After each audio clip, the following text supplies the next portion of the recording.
What if Deku had Flying Raijin Part 2? Now hit my motherfucking intro, nigga.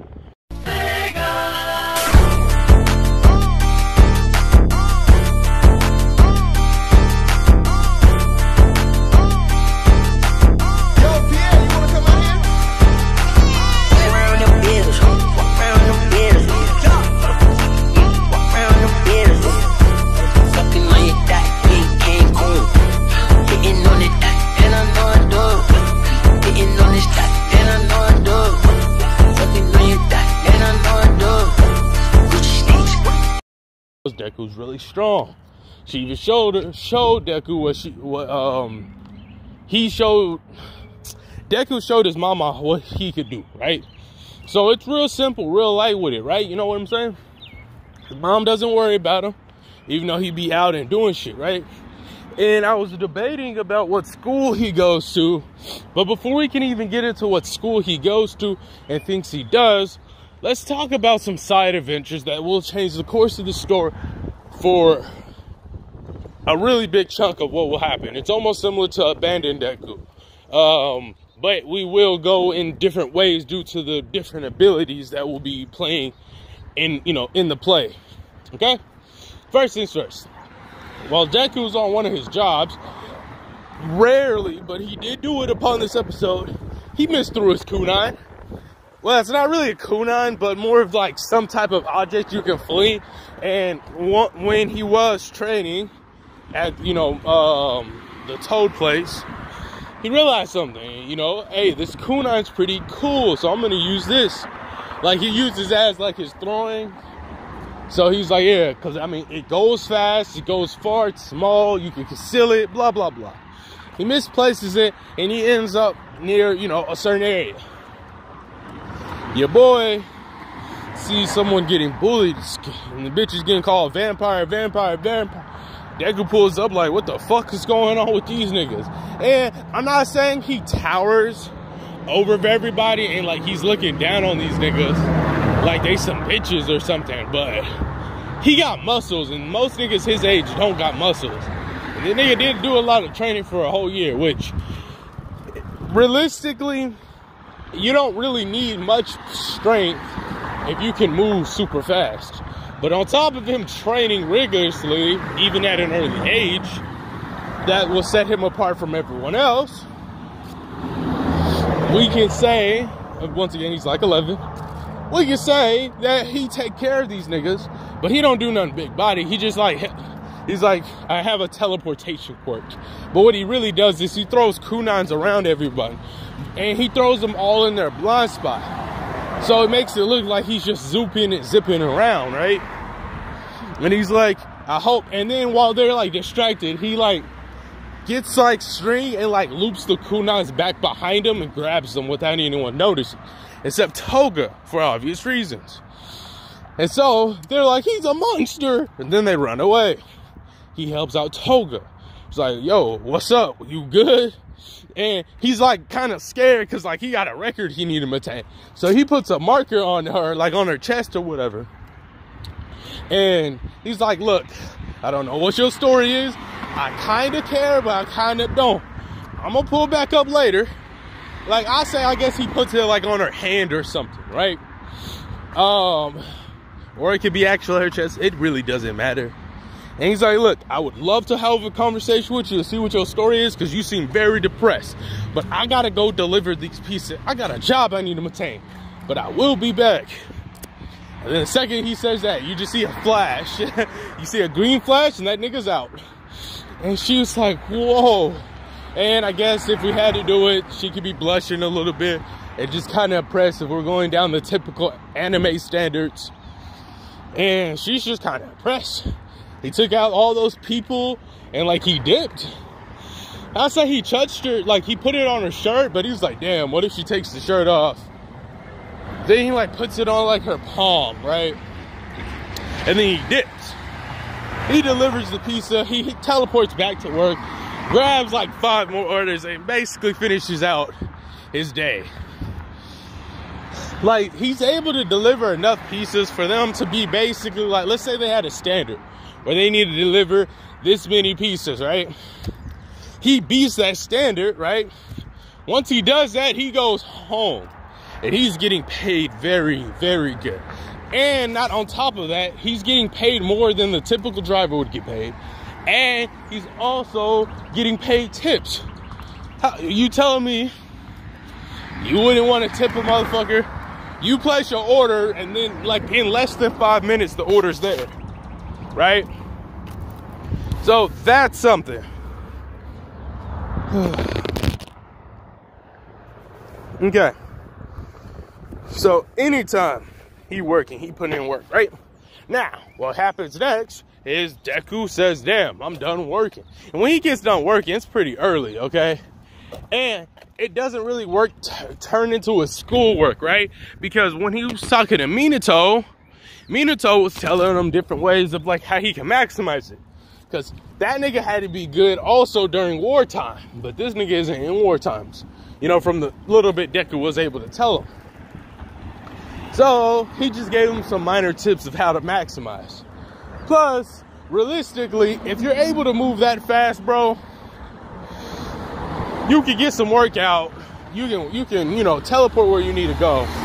Go to school, get your schoolwork, and then do it. Or do something in advance. With as smart as Deku is, and him not moping about his quirk, I'm pretty sure he would have figured out some regime for him to like work out and also do his schoolwork. So with this being said, we're gonna have it to where your boy, he doing his shit, right? He got good grades, so we're gonna say he goes to a decent school. But in middle school, well, it's all the same thing. But in middle school, I don't think they were all wearing the same.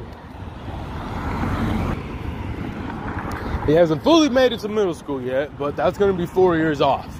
So we can just say while he's younger, he's in a school with Kirishima and the pink bitch, okay? And then they also talk and like, you know, they become friends, but like indirectly, right? It's just for the simple fact of Deku was really manly and Kirishima was like, he's really cool. Him and the pink female, they were really cool due to the simple fact of, what was it called? They were real cool just because they like to dance. And Deku liked to dance because it was just really cool, right? So they gotta have some type of interest.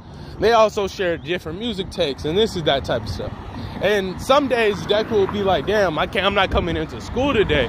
What's the homework for the next 3 months? And so he did that shit, right? And he was like, yeah, I need to know. I need to know. You know, it was like, wait, why are you not coming to school for the next 3 months? I mean, I'll be here, but I just won't be here often. Blah, blah, blah. And they're like, wait, what? He'd be like, you got a job? Yeah, it's something special. And then he doesn't really tell people about his quirk, so some people still try to pick on him. And Kirishima and Asawu, I think that's what the bitch's name is, they try to like defend your boy and help him out and shit. And he's like, nah, B, it's all good. Kirishima, he's so manly. Asawu's like, you're better than me. And so yeah, they real cool homies, and like they're all really confused. Like, what? But he showed them what he can do, but he's like, it's really not a quirk. And they're like, huh? He's like, yeah, but don't worry about the details too much. Don't worry. He's like, wait, they're like, see, we gotta be as strong as you one day. He's like, you know what? You got a point. Here. He puts a mark on these motherfuckers. He's like, look, nah, if y'all ever feel like y'all in trouble, press the fuck out of that mark. Now, I don't really think this will work, but you never know. They're like, okay. But then again, he said, he had a little timer go off. He said, dee-dee, uh-oh, time for me to clock in. He looks at them, bro, like with the coldest expression, bro. He looks at these niggas and like, he doesn't really have glasses, but let's say he just has sunglasses or visors or something, because he be moving at high speeds, right? He flips that hole up, and as the green flash is coming around him, you can see his clothes are changing too. And then, like, as he's fading, he's like, I'll catch y'all niggas later. And then sticks out his tongue and just like, ah, and then dips, bro. Coldest shit you've never seen him, bro. That nigga dips, and he's at, not Pizza Hut, or Pizza Fort, there we go. yeah. And bro, nigga went to work, you know, did his shit like per usual. So now we got some pre-established relations there. Once again though, this nigga grades are immaculate. One of the reasons I say is because he's not crying about not having work, plus his time is being maximized, right? He's working. When he's working, he's training his abilities, his you know, technique and stuff. When he sleeps, then, you know, he eats and works. Like, he works on his schoolwork. But he does it all in, like, one load. Like, he even tells his people, like, hey, yo, I'm only be able to come in for an hour today. Y'all better have these orders ready. And then they even got, like, promotions, like, order within the hour, and the green flash will deliver, or some bullshit slogan. And everyone's placing their orders, and they got all the cooks ready. Cooks on some anime flow, like big body chef type shit, right? Just goodbye. They are going dumb, okay? And so, with that being said, during this hour, Deku's like, all right. And they even get to tell the address in advance. So Deku, he got the regulars out the way. So he's like, he start placing his marks on these boxes. He's get ready. He's like, say less. What piece is this? All right, bet. So he start hitting the hole. All these pieces going so quick, it's almost like they were never here. And within that hour, your boys just and some of the little kids and some of the other people are like, oh God, it's the Green Flash. And like, they just like fuck with that nigga so heavy because he's just so cool, right? That nigga is zipping and zooming literally everywhere, bro. And then after that hour is up, Deku goes home. He does this shit so clean and so smooth, you'd almost be jealous, right? He like teleports, like, from all that flashing, he teleports, exit out of like the flash, you know, like the light or whatever. And like you can see him changing into his, like, you know, regular clothes. And then like he like smoothly walks into his house, like teleports in there like on some smooth nigga shit, right? And then just sits down and immediately starts working, bro. And like he's just too cold with it for no reason. But that's where we're going to end this part off. We will talk about Toga on the next part.